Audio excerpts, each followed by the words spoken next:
এই যে লচ্ছিমগুলো দেখতে পাচ্ছ, এগুলো কিন্তু আমরা বলি লচ্ছই। তো এগুলো আমাদের বাড়ির কাছে মোটামুটি কিছু ধরেছে, তো সেগুলোই মা সকালবেলা পেরে নিয়ে এসেছে। আমাদের ছাদে না অনেকগুলো সবজি আছে, মানে অনেক রকমের সবজি, অনেকগুলো বলতে ভুল, অনেক রকমের সবজি আছে।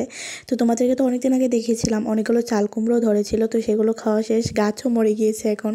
তো যাই হোক, এত কথা বলে লাভ নেই। আজকে বানাবো হচ্ছে লচ্ছইয়ের গুঁতো। তো তার জন্য প্রথমে লচ্ছইগুলো কেটে নিয়েছে, আর কিছু আলুও কেটে নিয়েছে, তোমরা দেখতে পেয়েছো। এগুলো ভালো করে ধুয়ে নিয়েছে, তারপরে একটা কড়াইতে পরিমাণ মতো জল দিয়ে দিয়েছে। মানে যে যতটা ঝোল খেতে পছন্দ করো সে ততটাই ঝোল দেবে, আর কিছু গোটা কাঁচা লঙ্কা দিতে হবে। আর সব থেকে মেন জিনিস যেটা এই তরকারিটা, সেটা হচ্ছে শীতল শুটকি। এই শুটকিটা দিয়ে যতক্ষণ অবধি সেদ্ধ হচ্ছে ততক্ষণ অবধি ঢাকা দিয়ে রাখতে হবে।